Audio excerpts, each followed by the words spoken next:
الله الله المؤمن يا الله. السلام عليكم ورحمة الله وبركاته. نحمده ونصلي على رسوله الكريم. أما بعد فأعوذ بالله من الشيطان الرجيم. بسم الله الرحمن الرحيم. قل هو الله أحد الله الصمد لم يلد ولم يولد ولم يكن له كفوا أحد. صدق الله العظيم. رب اشرح لي صدري ويسر لي أمري واحلل عقدة من لساني يفقهوا قولي. প্রিয় ভাইরা, আপনারা জানেন যে এই রমাদানে আমরা একটি কোরআন সিরিজ করছি।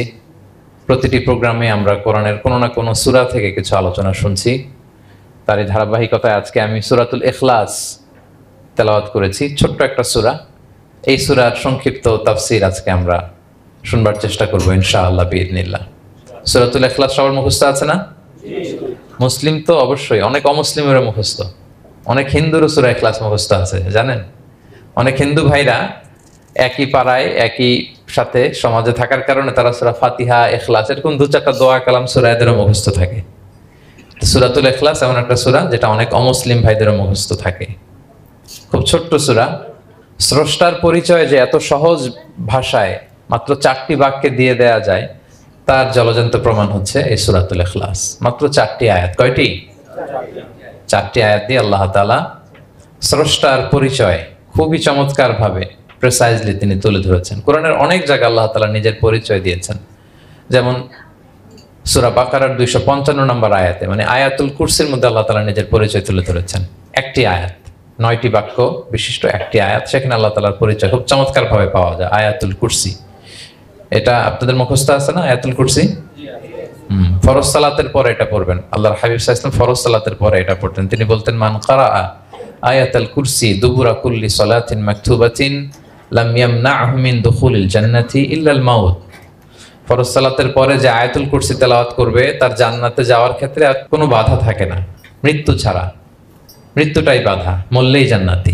আয়াতুল কুরসির ভেতরে আল্লাহ তাআলা ওনার পরিচয় তুলে ধরেছেন খুবই সংক্ষিপ্তভাবে এক আয়াতে, আল্লাহর পরিচয়।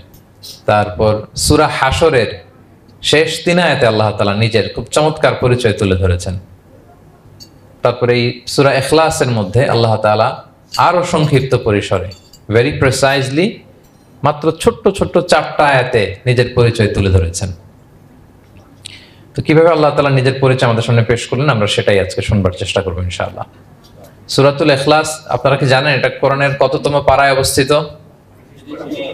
30তম পারায়। এবং এই সূরাটি মাক্কি সূরা। কি সূরা? কোরআনের সর্বশেষ পারায় অবস্থিত 30তম পারায়। আয়াত সংখ্যা তো আমরা শুরুতেই বললাম, কয়টি? 4টি। এই সূরাটি কোরআনের যে সূরার ধারাক্রম, সেই ধারাক্রম অনুসারে 112 নম্বর সূরা। কত নম্বর? 112 নম্বর সূরা। এই সূরাটা মক্কাতুল মুকাররমাতে নাজিল হওয়ার কিছু প্রেক্ষাপট আছে। প্রেক্ষাপটগুলো হচ্ছে, আরবরা বংশকে খুব গুরুত্ব দেয়, বংশ প্রিজার্ভ করা, লিনিয়েজকে প্রিজার্ভ করা। এবং তারা মানুষকে দেখে, শুধু মানুষ তো না, মানুষের পায়ের ছাপ দেখে বলে দিতে পারতো তার বাবাকে, পর দাদাকে, 14 পুরুষের নাম বলে দিতে পারতো। শুধু মানুষই না, তারা উটের পায়ের ছাপ দেখে, উটের পায়ের, মরুভূমির বালুতে উটের পায়ের ছাপ দেখে ওই উট কোন বংশের, ওই বংশের ওর নাম কি, ওর বাবার নাম কি, ওর দাদার নাম কি, 14 পুরুষ এরকম ছিল। এবং তারা দুজন মানুষকে যদি ঢেকে রাখা হয় সারা শরীর, শুধু পায়ের একেবারে শেষের দিকের ছোট আঙ্গুল দেখে, এটাকে ইলমুল কিয়াফা বলে, ওই ছোট আঙ্গুলের শেপ দেখে ওরা বলে দিতে পারতো সে কোন বংশের, তার বাবার নাম কি, দাদার নাম কি, 14 পুরুষ। তারা এই লিনিয়েজকে প্রিজার্ভ করতো আর কি এইভাবে। এবং এই বংশ পরিক্রমা মুখস্থ করা, জানা, জিজ্ঞেস করা, এটাকে গুরুত্ব দিত। তো তারা আল্লাহকেও আমাদের মতো এরকম একজন সত্তা ভেবে আল্লাহ হাবিব সাল্লাল্লাহু আলাইহি ওয়াসাল্লামকে জিজ্ঞেস করতেছে যে, ইদান খালাকাল্লাহু কুল্লা শাই ফামান খালাকাল্লাহ। মুহাম্মদ, তুমি তো বলো যে আল্লাহ নাকি সব সৃষ্টি করেছে, তো আল্লাহকে কে সৃষ্টি করেছে? অথবা বলো যে আল্লাহর বাবাকে, আল্লাহর দাদাকে, আল্লাহর পরদাদাকে, আল্লাহর বংশটা বলো। তো তখন তাদের এই প্রশ্নের জবাবে আল্লাহ তাআলা সূরাতুল ইখলাস নাজিল করেন যে, কুল হু আল্লাহু আহাদ। হে নবী, আপনি বলুন আল্লাহ হচ্ছেন এক, অদ্বিতীয়, ইউনিক, অ্যাবসলিউট। আল্লাহুস সামাদ, তিনি হচ্ছেন সামাদ, তিনি কারোর প্রতি নির্ভরশীল নন, অমুখাপেক্ষী। লাম ইয়ালিদ ওয়া লাম ইউলাদ, তিনি কাউকে জন্ম দেনও নাই, আবার তিনি কারো কাছ থেকে জন্ম নেনও নাই। ওয়ালাম ইয়াকুল লাহু কুফুয়ান আহাদ, তার সমকক্ষ, তার মতো, তার সিমিলার মহাবিশ্বে দ্বিতীয় কেউ নাই। সুবহানাল্লাহ। এটা হচ্ছে শানে নুজুল, কোন প্রেক্ষাপটে নাজিল হয়েছে, এটা হচ্ছে একটা বর্ণনা। আরেক বর্ণনা এসছে, মক্কার মুশরিকরা জিজ্ঞেস করতে আরম্ভ করলো, ইয়া মুহাম্মদ, আমরা জানি মানুষ মাটির তৈরি, ফেরেশতারা নূরের তৈরি মানে আলোর তৈরি, এরপর জিনেরা আগুনের তৈরি, আল্লাহ কিসের তৈরি? আল্লাহ তাআলার বাইয়িন লানা জিনসা রাব্বিক, তোমার আল্লাহর জিন্স বর্ণনা করো, সে কোত্থেকে আসছে, কি দিয়ে, কোন জিন্স থেকে, মানে কোন জিনিস থেকে তৈরি? তখন আল্লাহ তাআলা এই সূরাটা নাজিল করলেন, কুল হুয়াল্লাহু আহাদ আল্লাহুস সামাদ লাম ইয়ালিদ ওয়া লাম ইউলাদ ওয়া লাম ইয়াকুল লাহু কুফুয়ান আহাদ।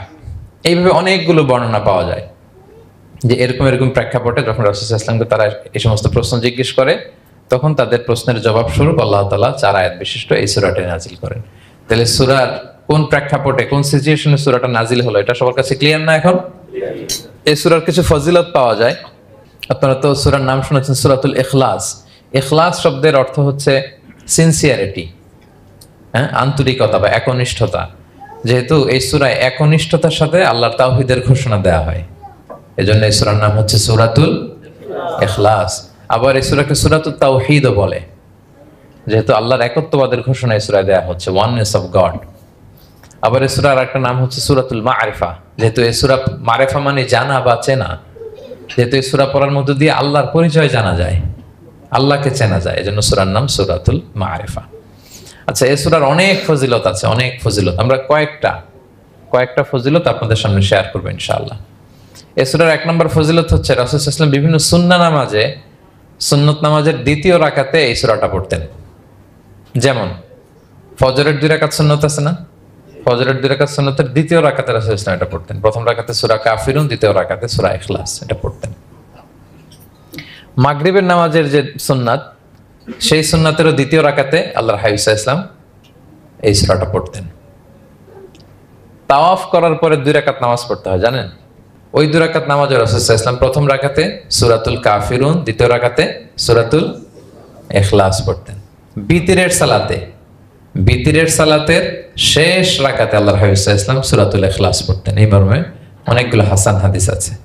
তাহলে কখন কখন সূরাতুল ইখলাস পড়তেন রাসূল সাল্লাল্লাহু আলাইহি ওয়াসাল্লাম, কোন নামাজে? ক্লিয়ার না? ফজরের 2 রাকাত সুন্নত নামাজের শেষের রাকাতে, মাগরিবের 2 রাকাত সুন্নত নামাজের শেষের রাকাতে, তাওয়াফের পরে যে 2 রাকাত পড়তে হয় শেষের রাকাতে, বিতিরের সালাতের শেষ রাকাতে।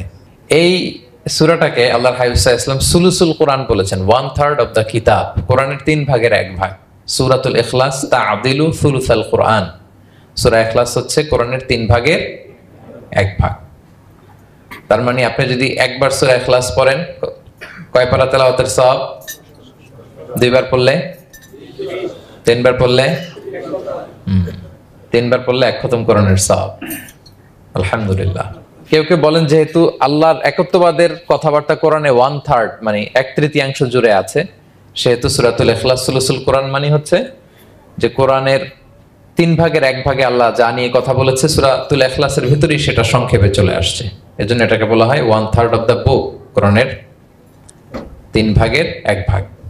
এটার আরেকটা, এই হাদিসটা মুতাওয়াতির হাদিস, সূরাতুল ইখলাস তা'দিলু সুলুসাল কোরআন, এটা এমন সংখ্যক, বেশি সংখ্যক সাহাবী প্রতিটি জেনারেশনে বর্ণনা করেছে, সাহাবী, তাবি, এই হাদিসের ব্যাপারে কোনো ডাউট তৈরি হয় না, কোনো সাসপিশন তৈরি হয় না, খুবই ভ্যালিড এই হাদিসটা, যেটা কোরআনের 3 ভাগের 1 ভাগ। আচ্ছা, আল্লাহর হাবিব সাল্লাল্লাহু আলাইহি ওয়াসাল্লাম আরেকটা হাদিসে এসেছে, এক সাহাবীকে কোবা পল্লীতে ইমাম করে পাঠিয়েছেন।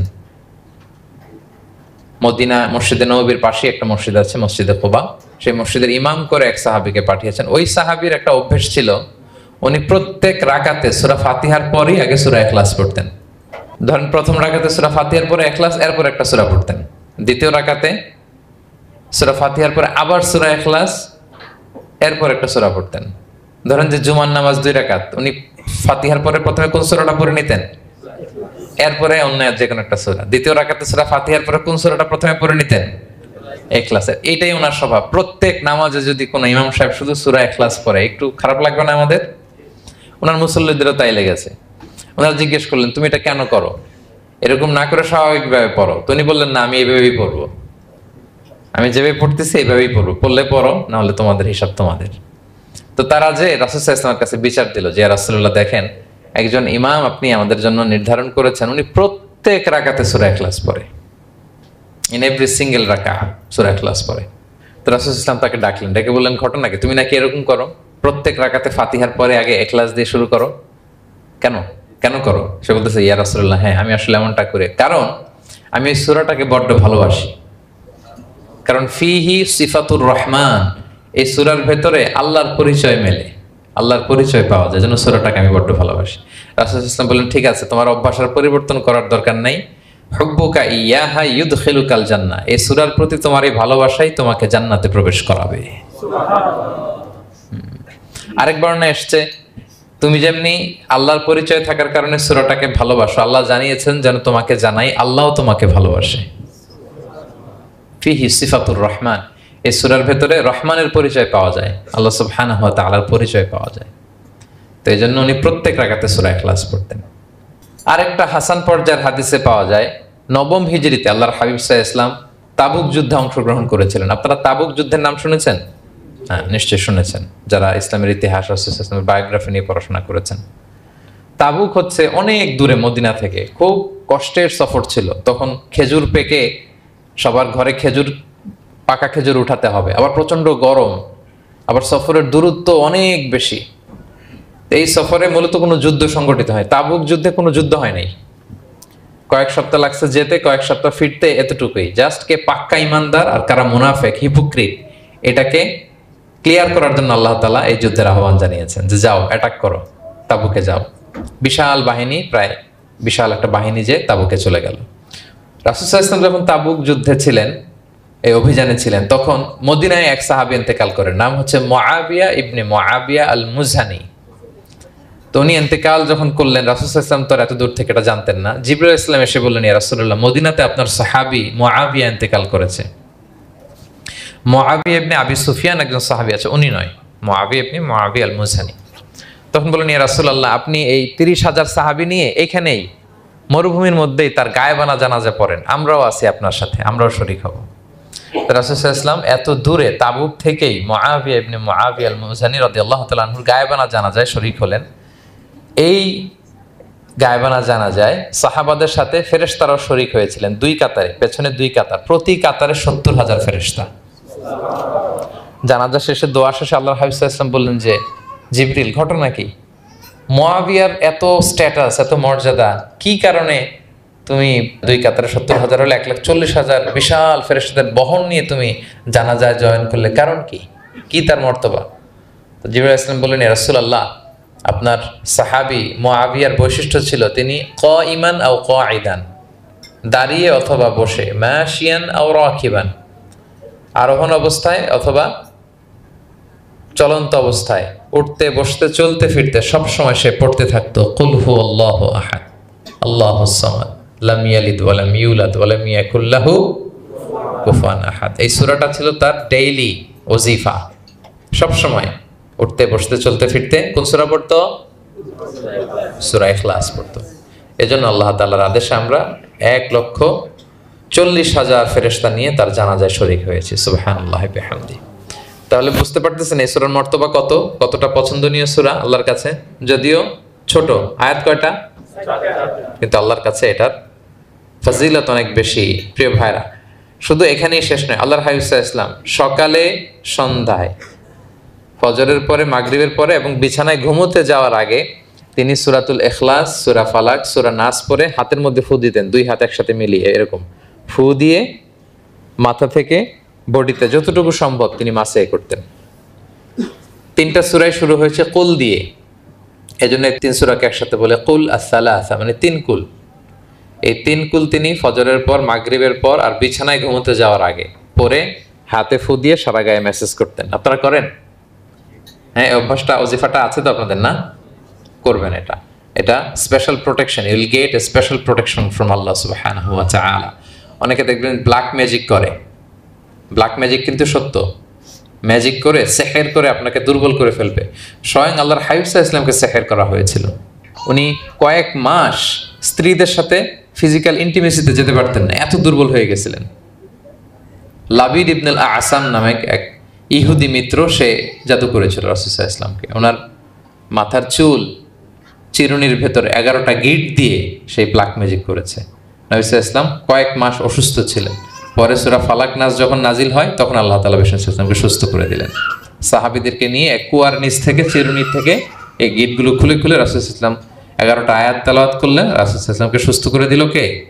আল্লাহ সুবহানাহু ওয়া তাআলা শিফা নসিব করলেন। তার মানে ব্ল্যাক ম্যাজিক সত্য, সিহির করে মানুষ। আপনার সফলতা, আপনার সাকসেস, এটা সবার ভালো লাগবে না, মনে রাখবেন। সবাই এটা পছন্দ করে না।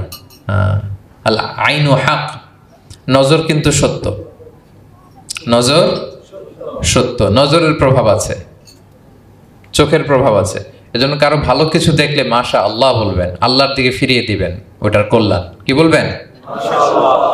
একটা সুন্দর ফুটফুটে বাচ্চা দেখলে মাশা আল্লাহ, কারো সফলতা দেখলে, কারো ফার্মে গেলেন, বাগানে যেয়ে দেখলেন ফল মূল ভর্তি, কি বলবেন? মাশা আল্লাহ, বিসমিল্লাহ মাশা আল্লাহ বললে এটাতে আর ক্ষতি হয় না। অনেকে বলে যে বাবা মা মাশাআল্লাহ বলা লাগে না, বাবা মা আর নাকি মামা, এই তিনজন নাকি মাশাআল্লাহ না বললে কিছু, এটা ভুল কথা। বাবা মারা বলতে হয়। বাবাও তার ছেলের কোনো সাকসেস, ভালো কিছু দেখলে কি বলবে? মাশাআল্লাহ, তাবারাকাল্লাহ, অথবা বিসমিল্লাহ মাশা আল্লাহ, এটা আপনারা বলবেন। নজরের প্রভাব আছে। আপনি সিম্পলি দেখেন, এই যে আমি আপনাদের দিকে তাকিয়ে তাকিয়ে কথা বলছি, আমি যদি অনেকক্ষণ স্টেয়ারিং করি, কারো দিকে ভেবে তাকিয়ে থাকি, সে ভালো ফিল করবে? কেন? আমি কি তার মারছি, ধরছি, স্পর্শ করছি? কিছুই তো করলাম, শুধু আমি তার দিকে তাকিয়ে আছি। তার মানে এতেই সে অস্বস্তি ফিল করতেছে। ধরেন যে আপনি কোন একটা প্রোগ্রামে বসে আছেন, আপনার পাশে যে বসে, আপনি তার দিকে এরকম 10 মিনিট তাকায় আছেন, কোনো কথা ছাড়া শুধু তাকিয়েই রইলেন, তার কি ভাল লাগবে বলেন? সে কি কমফোর্টেবল ফিল করবে? সে ভয় পাবে, সে ভয় পাবে, অস্বস্তি ফিল। আপনি কিছুই করেন নাই, না তাকে টাচ করেছেন, না ধরেছেন, ছুঁয়েছেন, কিছু, শুধু তাকিয়ে আছেন। দেখেন নজরের কি প্রভাব। আল আইনু হক, নজর সত্যি। এজন্য কারো সাকসেস দেখলে আমরা সবসময় যেন মাশাআল্লাহ বলি। মাশাআল্লাহ ঠোঁটের সাথে মিলিয়ে রাখবেন। ভালো দেখলে কি বলবেন? মাশাআল্লাহ, মাশাআল্লাহ, বিসমিল্লাহ মাশাআল্লাহ, মাশাআল্লাহ, তাবারাকাল্লাহ, এটা বলবেন। তাহলে আল্লাহর হাবিব সাল্লাল্লাহু আলাইহি ওয়াসাল্লামকেও সেহের করা হয়েছিল। এজন্য এই সেহের থেকে, ব্ল্যাক ম্যাজিক থেকে, আইন মানে জেলাসি, মানুষের নজর দিয়ে যে হিংসা করে, এই জেলাসি থেকে, মিন শাররি হাসিদিন ইযা হাসাদ, হাসাদ থেকে, মিন কুল্লি মাকরুহিন ওয়া শুরুর, এসব ক্যালামিটি, ডিজাস্টার, এগুলো থেকে পানা হিসেবে আপনি এই ওয়াজিফাটা করবেন। 3 কুল, কুল আস-সালাসা, 3 কুল। আমার সাথে সাথে বলেন, কয় কুল? 3 কুল। কি কি? সূরাতুল ইখলাস, সূরা ফালাক, সূরা নাস। এই 3টা পড়ে ফজরের পর, মাগরিবের পর আর ঘুমোতে যাওয়ার আগে হাত দুইটাকে একসাথে করে পরে লম্বা একটা ফু দিয়ে মাথা থেকে মাসাজ করবেন সারা গায়ে। পারা যাবে ইনশাআল্লাহ বিইذنিল্লাহ। এবং আম্মা জান আয়েশা রাদিয়াল্লাহু তাআলা আনহা বলতেন, আমি যখন কখনো অসুস্থ হয়ে যেতাম, অসুস্থ হলে রাসূল সাল্লাল্লাহু আলাইহি ওয়াসাল্লামকে যে যখন কমপ্লেইন করি, ইয়া রাসূলুল্লাহ আমি তো অসুস্থ, রাসূল সাল্লাল্লাহু আলাইহি ওয়াসাল্লাম আমাকে এই আমলটা করতে বলতেন। মানে আয়েশা, তুমি সূরাতুল ইখলাস, সূরা ফালাক, সূরা নাস পড়ে সারা গায়ে কি করো? ফু দাও। আলী রাদিয়াল্লাহু তাআলা আনহু বর্ণনা করেন, আল্লাহর হাবিব সাল্লাল্লাহু আলাইহি ওয়াসাল্লাম একবার নামাজ পড়তেছেন, নামাজে তিনি সিজদারত অবস্থায়, ইন দ্য মিন টাইম লাদাগাতহুল আকরাব, একটা বিচ্ছু রাসূল সাল্লাল্লাহু আলাইহি ওয়াসাল্লামের আঙ্গুলে কামড় দিল। বিচ্ছু, বিচ্ছুর কামড় খাইছেন? হ্যাঁ, কেমন লাগে? খুব আরাম লাগে? হ্যাঁ, খুব যন্ত্রণা হয়, অনেক যন্ত্রণা হয়। রাসূল সাল্লাল্লাহু আলাইহি ওয়াসাল্লামকে যখন কামড় দিল নামাজরত অবস্থায়, রাসূল সাল্লাল্লাহু আলাইহি ওয়াসাল্লাম খুব যন্ত্রণা পেলেন, ব্যথা পেলেন। বিচ্ছুটারে লানত করলেন। সাধারণত লানত করতেন না, তিনি বলতেন লানাতুল্লাহি আলাল আকরাব, এই বিচ্ছুর উপর লানাত, লা ইয়াদাউ নাবিয়ান ওয়ালা গায়রা। এই বিচ্ছু নবীও চিনে না, মানুষও চিনে না, কোথায় কামড় দিতে হবে এটাও বুঝতেছে না। শুধু নবী না, সব নবীদের নবী, ওনারা কামড় দিয়ে ফেলছে। তাই আল্লাহর পক্ষ থেকে পরীক্ষা ছিল, কেয়ার করা। উনি ভর্ৎসনা করলেন, লানত করে বললেন, নবীও চিনস না, মানুষও চিনস না, কামড় দিয়ে খুব কষ্ট পাচ্ছেন তিনি। তো আল্লাহ হাবিব সাল্লাল্লাহু আলাইহি ওয়াসাল্লাম বললেন, যাও গরম পানি আর লবণ নিয়ে আসো, এনে এটার মধ্যে ঢালো। তো ঢালতে আরম্ভ করলো। লবণ কিন্তু খুবই ব্যথানাশক, pain killer, natural pain killer. এটার মধ্যে সোডিয়াম ক্লোরাইড আছে, তো এটা গরম করে লবণ মিশিয়ে দিলে যে কোনো ব্যথাটা সাথে সাথে ভালো হয়ে যায়। রাসূল ইসলাম বললেন ঢালো। ঢালতেছে, রাসূল ইসলাম পড়তেছেন কুল হুয়াল্লাহু আহাদ আল্লাহুস সামাদ লাম ইয়ালিদ ওয়া লাম ইউলাদ ওয়া লাম ইয়াকুল লাহু কুফুয়ান আহাদ বলে ফু দিচ্ছেন আর ঢালতেছে, ঢালাও শেষ, আঙ্গুলের ব্যথাও শেষ। তাহলে রাসূল সাল্লাল্লাহু আলাইহি ওয়াসাল্লামের একটা চিকিৎসা পদ্ধতি আপনারা জানলেন, তিব্বে নাবাবী, যে সাপ বিচ্ছু কিছু দংশন করলে ওখানে কুসুম ওয়ার্ম ওয়াটার, লবণ দিয়ে ওয়ার্ম ওয়াটার করে সেখানে ঢালতে হবে। আর কোন সূরা পড়তে হবে? কুল হুয়াল্লাহু আহাদ আল্লাহুস সামাদ লাম ইয়ালিদ ওয়া লাম ইউলাদ ওয়া লাম ইয়াকুল লাহু কুফুয়ান আহাদ, এটা পড়তে হবে। তাহলে এই সূরার ফজিলত কি জানতে পেরেছেন আপনারা? ক্লিয়ার তো না? আমি রিপিট করি কি কি ফজিলত বললাম। রাসূল সাল্লাল্লাহু আলাইহি ওয়াসাল্লাম ফজরের নামাজের সুন্নাতে, মাগরিবের সুন্নাতে, তাওয়াফের পরের সুন্নাতে, ভিতরের শেষ রাকাতে সূরাতুল ইখলাস পড়তেন। রাসূল সাল্লাল্লাহু আলাইহি ওয়াসাল্লাম সূরাটাকে সুলুসুল কোরআন, 1/3 অফ দ্য কিতাব বলেছেন। কোরআনের কয় ভাগের এক ভাগ? 3 ভাগ। এবং এক সাহাবীর ঘটনা তো শুনলাম, সে সব নামাজে সূরা ইখলাস পড়তো। মুসল্লিরা কমপ্লেন করার পরেও সে পড়লো। রাসূল সাল্লাল্লাহু আলাইহি ওয়াসাল্লাম বললেন কেন পড়ো? বলে যে ফিহি সিফাতুর রহমান, এই সূরা আল্লাহর পরিচয় আছে, এই সূরাটা বড্ড ভালো লাগে। তো রাসূল সাল্লাল্লাহু আলাইহি ওয়াসাল্লাম বললেন এই সূরার প্রতি তোমার ভালো লাগেই তোমাকে জান্নাতে নিয়ে যাবে। আরেক বর্ণনায় যে তুমি যেমনি আল্লাহর কারণে এই সূরাকে ভালোবাসো, আল্লাহও জানিয়েছেন তিনি তোমায় ভালোবাসেন। এরপর মুআবিয়া ইবনে মুআবিয়া আল মুজানির হাদিস শুনলাম, তিনি উঠতে বসতে চলতে ফিরতে সবসময় কোন সূরা পড়তেন? সূরাতুল ইখলাস। ফলে আকাশ থেকে 1,40,000 ফেরেশতা এসে দুই কাতারে 70,000 করে ওনার গায়েবানা জানাজায় অংশগ্রহণ করেছেন। এবার বলেন এটা কি আপনারা কি ওয়াজিফা বানাবেন? হ্যাঁ বানাবেন, ডেইলি ওয়াজিফা। মেক ইট ইউর ডেইলি ওয়াজিফা। রিসাইট সূরাতুল ইখলাস every day, specially in the morning and evening.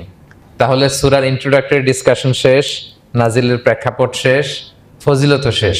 এবার আমরা সূরায় ঢুকে যাই। কি বলেন? আউযু বিল্লাহি মিনাশ শাইতানির রাজিম, বিসমিল্লাহির রহমানির রহিম। বিতাড়িত শয়তান থেকে আল্লাহর কাছে পানাহ চাই, পরম করুণাময় অসীম দয়ালু আল্লাহর নামে শুরু করছি। আল্লাহ বলছেন কুল হুয়াল্লাহু আহাদ। হে নবী আপনি বলুন, ওই যে বারবার প্রশ্ন করে বাইয়িন লানা জিনসা রাব্বিক, তোমার আল্লাহ কি দিয়ে তৈরি? আল্লাহ কি স্বর্ণের তৈরি, না রূপার তৈরি, না কাঠের তৈরি? এইভাবেই লিটারালি বলতেছে আহুয়া মিন যাহাব আও ফিদ্দা আও মিন খাশাব। মুহাম্মদ তোমার আল্লাহ কি স্বর্ণের, না রূপার, না কাঠের? আল্লাহ বলেন নবী আপনি এটা বলেন। কুল, নবী আপনি বলুন হুয়াল্লাহু আহাদ, আল্লাহ হচ্ছে এক। তোমরা যেরকম আল্লাহকে ভাবো আল্লাহ আসলে ওই রকম নয়।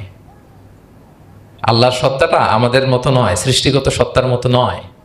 আমরা এটাতে প্রায় ভুল করে ফেলি। অনেকে এমন এমন প্রশ্ন করি আল্লাহর সাথে, মনে হয় যেন আল্লাহ আমার একেবারে, আমরা নিজেরা যেরকম ওই রকম। কিন্তু স্রষ্টা যে সৃষ্টি জগতের অনেক ঊর্ধ্বে, এটা আমরা বুঝি না। তিনি সময়ের ঊর্ধ্বে, তিনি স্থানের ঊর্ধ্বে, তিনি কালের ঊর্ধ্বে, সবকিছুর ঊর্ধ্বে। যেমন আমাদের 3টা কাল আছে, হ্যাঁ, অতীত, তারপর বর্তমান যেটাকে ধরা যায় না, প্রতি সেকেন্ডে ন্যানো সেকেন্ডে এটা অতীত হয়ে যাচ্ছে, আর যেটা সামনে ঘটবে এটা কি? ফিউচার, ভবিষ্যৎ। তা আল্লাহরও কি এরকম অতীত বর্তমান ভবিষ্যৎ আছে? সময়টা আমাদের জন্য, উনি তো সময়ের স্রষ্টা, ওনার সাথে আপনি সময় সেট করতে পারবেন না, উনি সময়ের ঊর্ধ্বে।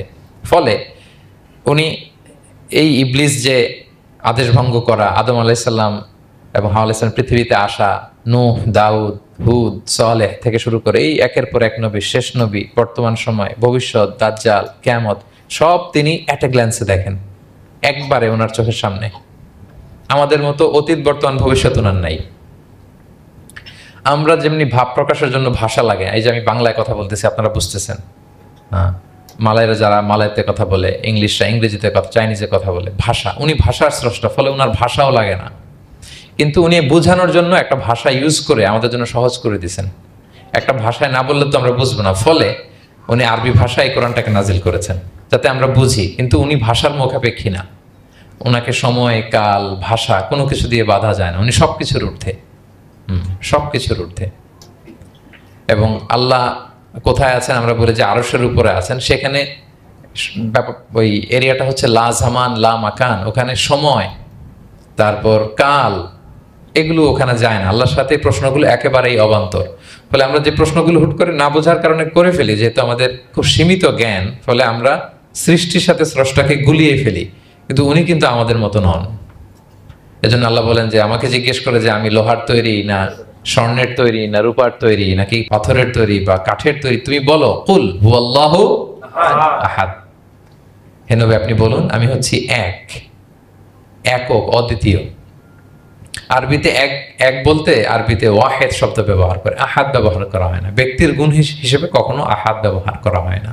এটা কেবলমাত্র শুধুমাত্র একমাত্র আল্লাহ তাআলার জন্য ব্যবহার করা হয়, তিনি আহাদ। আহাদ কারণ ওয়াহেদ শব্দের ওয়াহেদাতুন হয়, মানে পুরুষবাচক হয়, স্ত্রীবাচক হয়, কিন্তু আহাদের আর কিছু হয় না, আহাদ আহাদি।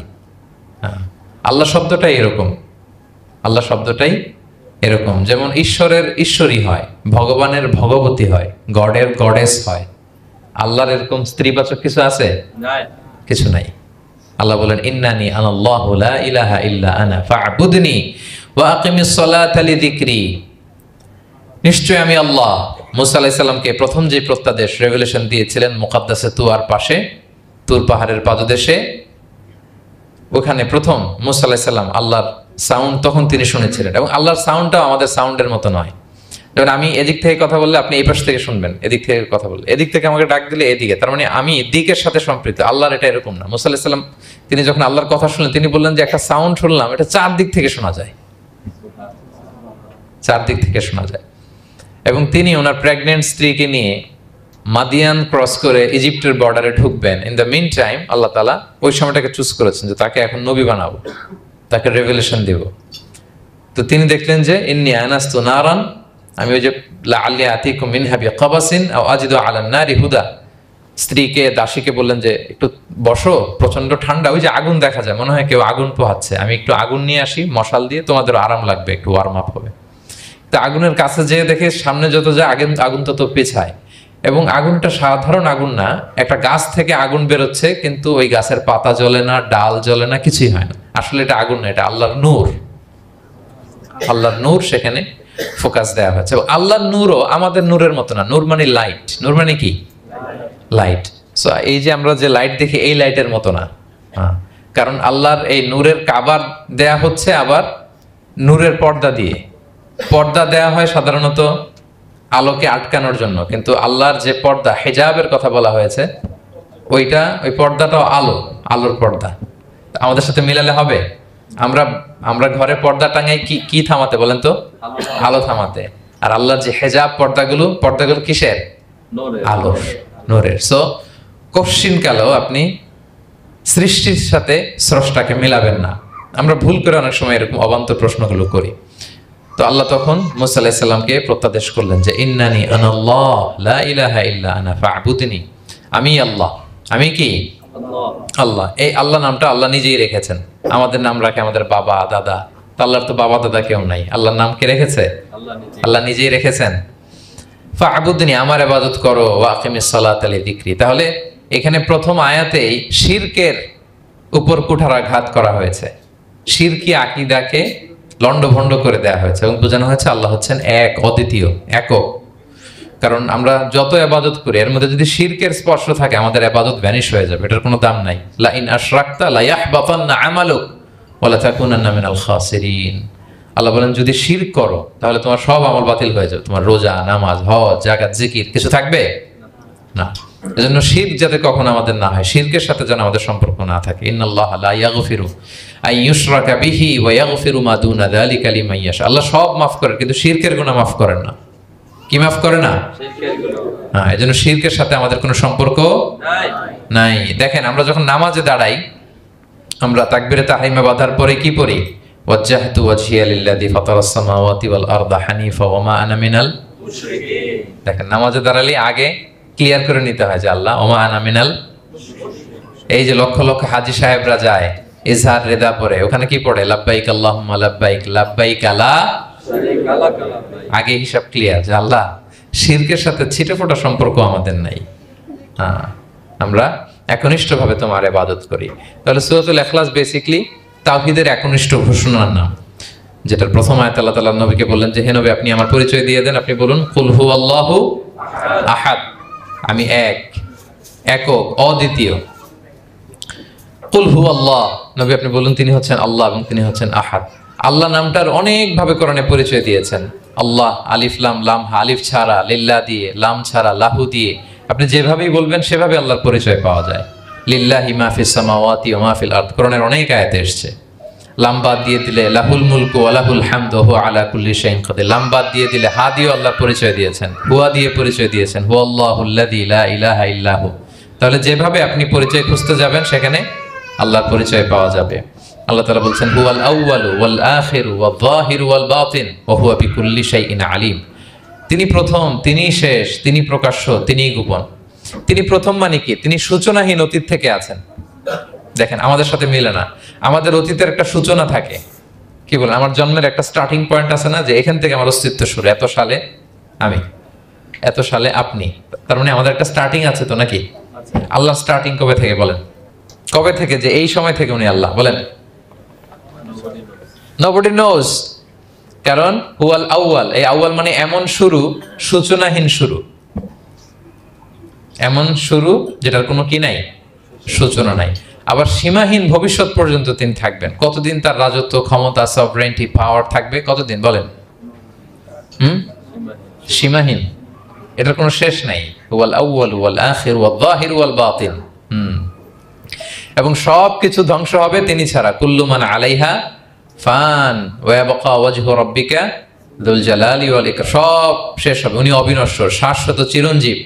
তাই বলে উনি আমাদের থেকে দূরে নন, খুব কাছে। আমরা ডাকলেই তিনি ডাকে সাড়া দেন। আমাদের সবকিছু তিনি দেখেন, অবজার্ভ করেন, মনিটর করেন। ওয়া নাহনু আকরাবু ইলাইহি মিন হাবলিল ওয়ারিদ। আমাদের এখানে একটা রগ থাকে, এই রগেরও কাছে, তার মানে খুব কাছে, খুব কাছে। আমরা তাকে না দেখলেও তিনি আমাদের দেখেন। লা তুদরিকুহুল আবসারু ওয়া হুয়া ইউদরিকুল আবসারা ওয়া হুয়াল লাতীফুল খবীর। কোনো চোখ তাকে দেখে না, কোনো দৃষ্টি তাকে আয়ত্ত করতে পারে না, কিন্তু সকল দৃষ্টিকে তিনি আয়ত্তে রাখেন। সুবহানাল্লাহ। এভাবে আল্লাহ তাআলা খুব প্রিসাইজলি 4টা আয়াত দিয়ে নিজের পরিচয় দিয়েছেন। কুল হুয়াল্লাহু আহাদ। হে নবী আপনি বলুন তিনি আল্লাহ, তিনি অদ্বিতীয়। বাংলারও অনেক সীমাবদ্ধতার ফলে আমাকে এক, একক এগুলো ইউজ করা লাগতেছে, কিন্তু আল্লাহর আহাদ বোঝাতে যে এক, একক, এটা যথেষ্ট না। এটা আমার লিমিটেশন, আমাদের লিমিটেশন, ভাষার লিমিটেশন। কিছু দিয়ে তো আমার অডিয়েন্সকে বা আমাদের বুঝতে হবে দ্য এসেন্স অফ গড। এজন্য আমরা বলি এক, একক, অদ্বিতীয়। অদ্বিতীয়টা খুব অনেকটাই পারফেক্ট। তাহলে তিনি হচ্ছেন আহাদ, এবং এই আহাদের লেসন দেওয়ার জন্য সব নবীরা এসেছে। সব নবীরা একই কথা বলেছেন, আদম আলাইহিস সালাম থেকে শুরু করে বিষ্ণু ইসা ইসলাম পর্যন্ত একই কথা বলেছেন যে ইয়া কওমি ইবুদুল্লাহা মা লাকুম মিন ইলাহিন গায়রু আফালা তাআকিলুন। হে আমার জনপদের লোকেরা, কি হলো তোমরা এত কিছুর ইবাদত করো, দাসত্ব করো, তোমরা ইবাদত করবে এক সত্তার, তিনি কে? আল্লাহ। মা লাকুম মিন ইলাহিন গায়রু, তিনি ছাড়া কোনো ইলাহ তোমাদের নেই। তাহলে এই যে ওয়াননেস অফ গড, স্রষ্টা যে একজন, এই কনসেপ্টটাকে ক্লিয়ার করবার জন্যই এত এত নবীরা পৃথিবীতে হাজির হয়েছেন। তাহলে আল্লাহর চমৎকার একটা নাম জানলাম আমরা, আহাদ। কি নাম? মজার ব্যাপার হচ্ছে এই নাম কোরআনে আর কোথাও নাই। আহাদুন শব্দ যেটা আছে এটা অন্য অর্থে, এক, এক অর্থে আর কি, কিন্তু আল্লাহর আহাদ কোরআনের শুধু এই সূরাতেই এসেছে। আল্লাহর আহাদ নামটা শুধু এই সূরাতেই এসেছে। আহাদ, আহাদ। আপনারা বেলাল রাদিয়াল্লাহু তাআলা আনহুর ঘটনা জানেন যে উমাইয়াত ইবনে খালাফ খুব পাষণ্ড মাওলা ছিল ওনার, মনিব। এমন কোনো অত্যাচার নাই যে ঈমান আনার কারণে বেলাল রাদিয়াল্লাহু তাআলা আনহুর উপর করা হয় নাই। পিটানো, চাবুক মারা, টানা হেচড়া করা, উত্তপ্ত মরুভূমিতে। যারা হজ উমরা করতে গিয়েছেন তারা তো দেখেছেন মরুভূমির বালু, ওখানে কত গরম, চাল ছেড়ে দিলে মুড়ি হয়ে যাবে, খই হয়ে যাবে। ওই উত্তপ্ত গরম বালুতে বেলাল রাদিয়াল্লাহু তাআলা আনহুকে শুইয়ে পেটের উপরে পাথর রেখে দেওয়া হয়েছিল। তখন তিনি আল্লাহর একত্ববাদের ঘোষণা এই শব্দটা দিয়ে করেছেন। অস্ফুট কণ্ঠে উনি বারবার বলছিলেন আহাদ, আহাদ, আহাদুন, আহাদ। তো আল্লাহ তাআলার এই নামটা, আহাদ নামটা, এই সূরা ছাড়া কোরআনের অন্য কোথাও আসেনি। তাহলে প্রথম আয়াতটা কি? কুল হুয়াল্লাহু আহাদ। হে নবী তারা জিজ্ঞেস করে আমার বংশ কি, বাপদাদা কই, কাঠের না মাটির না লোহার না সোনার, আপনি বলুন কুল হুয়াল্লাহু আহাদ। তিনি এক, অদ্বিতীয়। আল্লাহুস সামাদ, তিনি হচ্ছেন সামাদ। আল্লাহর আরেকটা নাম আস-সামাদ। আল্লাহুস সামাদ। সামাদ শব্দের অনেকগুলো অর্থ পাওয়া যায়। সামাদের একটা মিনিং হচ্ছে যার উপরে আর কারো কোনো স্ট্যাটাস বা মর্যাদা নাই। আরবিতে বলে মানতাহা ইলাইহি সুগদাদু ওয়া শারাফ। মর্যাদা, স্ট্যাটাস যত শীর্ষে, পিকে যেতে পারে ওইটার নাম হচ্ছে সামাদ, এর উপরে নাই। সামাদের আরেকটা অর্থ হচ্ছে যে পরনির্ভরশীল নয়, মানে তার কারোর উপর নির্ভর করা লাগে না, সে স্বয়ংসম্পূর্ণ। আচ্ছা, পৃথিবীতে এমন কারো নাম বলেন তো যে কোনো দিন কোনো কিছুতে কোনো কাজে অন্যের মুখাপেক্ষী হওয়া লাগে নাই, সে একা একা আত্মনির্ভরশীল স্বয়ংসম্পূর্ণ, এরকম একজনের নাম বলেন। আছে? কেউ নাই। কোনো না কোনো ভাবে আপনি পাওয়ারফুল কারো কথা বলবেন, এত আরো নির্ভরশীল। এরা রাস্তা দেখায় না দিলে চলতেও পারে না, কোন দিকে যাইতে হবে এটা বলার জন্য 10 জন থাকে। এর ওয়াশরুমে নিয়ে যেতে হয় 10 জনের, এর এই সাপোর্ট ওই সাপোর্ট এই প্রোটোকল অনেক কিছু, এর লোক লাগে আরো বেশি। তার মানে সাহায্য ছাড়া চলতে পারে এমন কোন সত্তা পৃথিবীতে নাই। একটা সত্তা যার কারো কোনো সাহায্য লাগে না, যার কারোর প্রতি কোনো নির্ভরতা নাই, কারো কাছে ঠেকা নাই, গোটা বিশ্ব তার কাছে ঠেকা। তিনি কে? তার নাম সামাদ। তার নাম কি? আল্লাহুস সামাদ। অমুখাপেক্ষী, অ্যাবসলিউটলি ইন্ডিপেন্ডেন্ট। কখনো কোনো কাজে তার কারো কাছে যেতে হয় না, কারো উপর ভরসা করতে হয় না, কারো প্রতি তার কোনো ঠেকা নাই। সব গোটা দুনিয়া তার কাছে ঠেকা, তার কাছে ফরিয়াদ করে, তার দিকে ঝুঁকে পড়ে আসতে বাধ্য। ওই সত্তার নাম হচ্ছে সামাদ। সামাদ ক্লিয়ার সবার কাছে? আল্লাহ তাআলা বলছেন, ইয়া আইয়ুহান নাসু আনতুমুল ফুকারাউ ইলাল্লাহ ওয়াল্লাহু হুয়াল গনিয়ুল হামিদ। ওহে মানুষেরা, তোমরা হচ্ছে ফকির।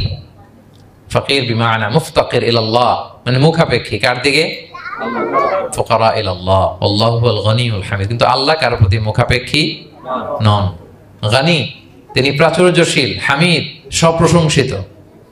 সবাই তার কাছে ফরিয়াদ করে, তিনি কারো কাছে ফরিয়াদ, সবাই তার কাছে চায়, তিনি কারো কাছে চাওয়া লাগে না, সবাই তার কাছে মুখাপেক্ষী, তিনি কারো প্রতি মুখাপেক্ষী। তার নাম সামাদ। তার নাম কি? তাহলে সামাদ ক্লিয়ার? হ্যাঁ। লাম ইয়ালিদ ওয়ালাম ইউলাদ। লাম ইয়ালিদ, তিনি কাউকে জন্ম দেননি। ওয়ালাম ইউলাদ, তিনি নিজেও জন্ম নেন নাই। সুবহানাল্লাহ। দেখেন কত সহজে পরিচয়। তিনি কাউকে জন্ম দেনও নাই, জন্ম নেনও নাই।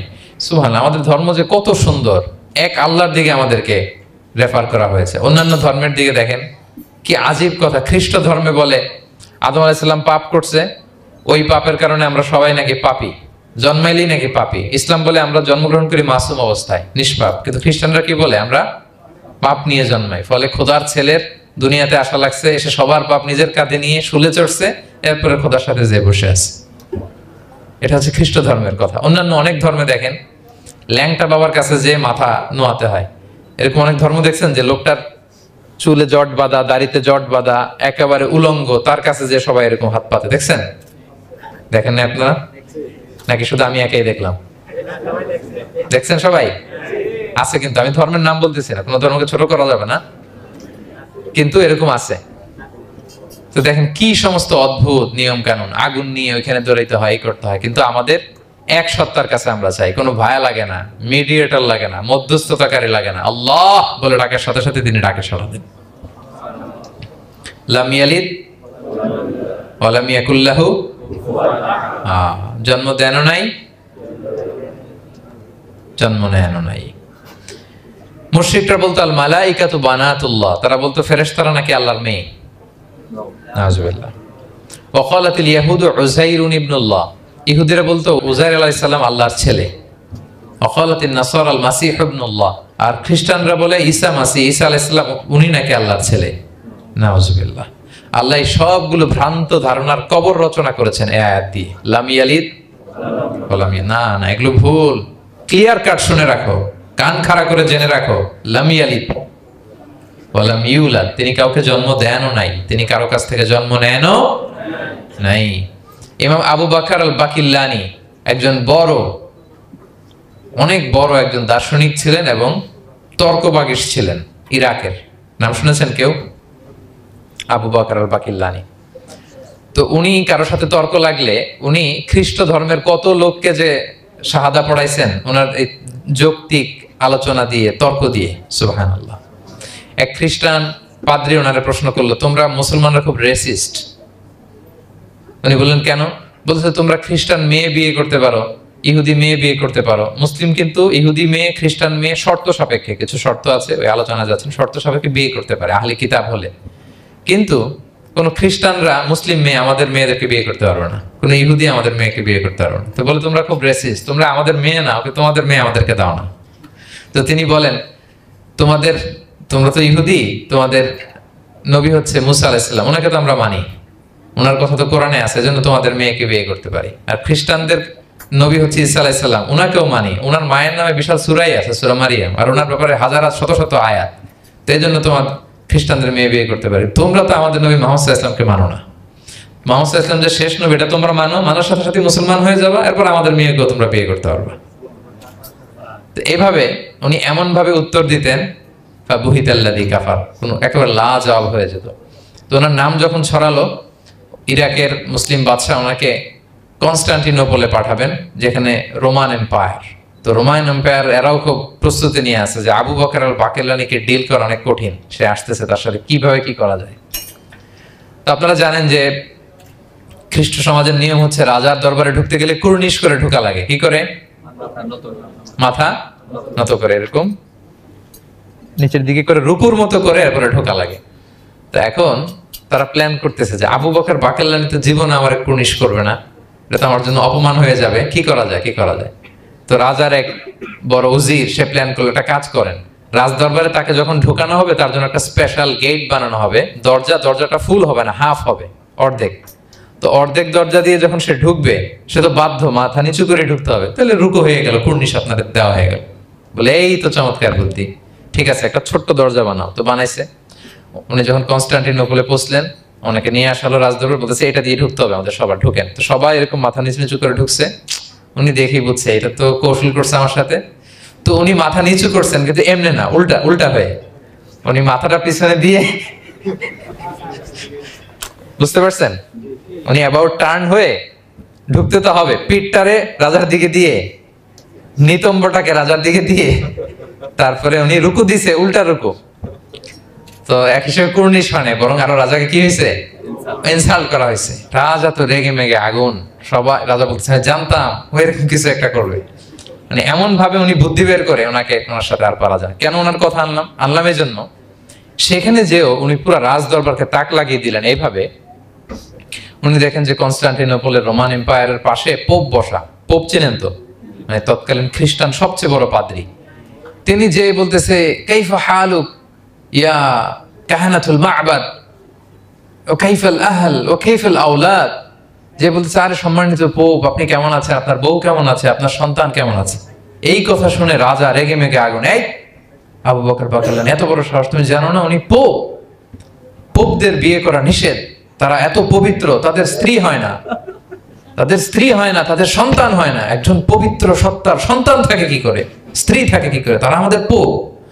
তা আবু বকর আল বাকিলানি বলে, আপনাদের পোপের যদি স্ত্রী থাকলে ইজ্জত চলে যায়, সন্তান থাকলে সম্মান ক্ষুণ্ণ হয়, তাহলে আপনারা ঈসা আলাইহিস সালামকে আল্লাহর সন্তান কি করে বানান, মেরিকে আল্লাহর স্ত্রী কি করে বানান। সুবহানাল্লাহ বিহামদিহি। আল্লাহর সাথে আপনারা বউ সেট করতে পারেন, আল্লাহর সন্তান সাব্যস্ত করতে পারেন, কিন্তু আপনার পোপকে জিজ্ঞেস করলাম আপনার স্ত্রী কেমন আছে, আপনার বউ কেমন আছে, আপনার রেগে মেগে আগুন। এই কথা শুনে ওই ওদিকে যারা আছে সব শাহাদা পড়ে মুসলমান হয়ে গেছে। এরকম অনেক লোক ওনার বুদ্ধিমত্তা দেখে শাহাদা পড়ে পড়ে মুসলমান হয়ে গিয়েছে। এজন্য আল্লাহ তাআলা এই যে শিরকি আকীদার উপর কুঠারাঘাত করে তিনি বললেন লাম ইয়ালিদ ওয়া লাম ইউলাদ, তিনি জন্ম দেনও নাই, জন্ম নেনও নাই, ওয়া লাম ইয়াকুল্লাহু কুফুয়ান আহাদ। এই কুফু শব্দটা আল্লাহর জন্য যে ব্যবহার হয়েছে কোরআনে আর কোথাও নাই। এক হচ্ছে আহাদ আর এই কুফু, আর কোথাও নাই।